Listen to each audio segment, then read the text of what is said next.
তানজিদ তামিমের ৬১ রানের ঝলকে বড় সুযোগ পায় বাংলাদেশ, কিন্তু সেই সুযোগ কাজে লাগাতে পুরোপুরি ব্যর্থ জাকের আলী অনিক, শামীম পাটোয়ারিরা। সহজ ম্যাচটায় ভালো ফিনিশিং দিতে পারেননি তারা, ফলে টানা ২ টি-২০ হেরে সিরিজ হলো হাতছাড়া। ওয়েস্ট ইন্ডিজের দেয়া ১৫০ রানের জবাবে ব্যাট করতে নামে বাংলাদেশ। ৫ রান করেই বিদায় নেন ওপেনার সাইফ হাসান। অধিনায়ক লিটন দাস করেন ১৭ বলে ২৩ রান। ১২ রানের বেশি করতে পারেননি তাওহিদ হৃদয়। এক প্রান্ত আগলে রেখে দলকে এগিয়ে নিয়ে যান তানজিদ তামিম। লড়াকু ব্যাটিংয়ে ৫০ তুলে নেন তামিম, তবে ৬১ রান করে তিনি বিদায় নিলে বিপাকে পড়ে বাংলাদেশ। ১৭ রান করে ফিরে যান জাকের আলী অনিক। শামীম পাটোয়ারি বিদায় নেন মাত্র ১ রান করে। ব্যাটারদের এমন লাগাতার ব্যর্থতায় শেষ পর্যন্ত আর ম্যাচটা জেতা হয়নি বাংলাদেশের। সিরিজের দ্বিতীয় টি-২০-তে টস জিতে আগে ব্যাটিংয়ের সিদ্ধান্ত নেয় ওয়েস্ট ইন্ডিজ। তানজিম সাকিবের করা প্রথম বলে বেন্ডন কিংয়ের ক্যাচ ফেলে দেন লিটন দাস।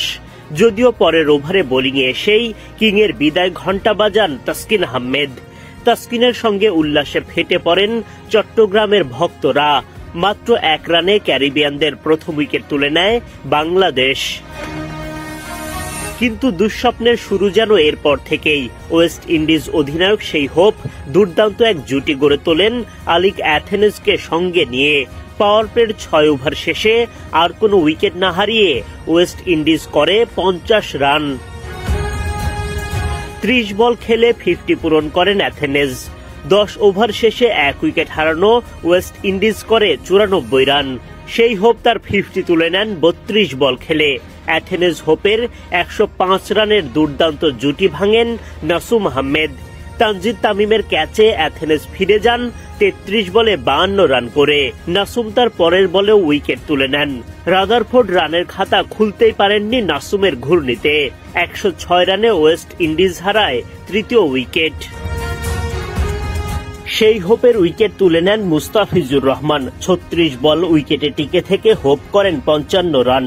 রিশাদ হোসেন, রবম্যান পাওয়েল এবং জেসন হোল্ডারের উইকেট শিকার করেন। ৬ উইকেট হারিয়ে রানের গতি কমে ওয়েস্ট ইন্ডিজের, যদিও শেষ পর্যন্ত লড়াইয়ে তারা চ্যালেঞ্জিং পুঁজির দেখা পান।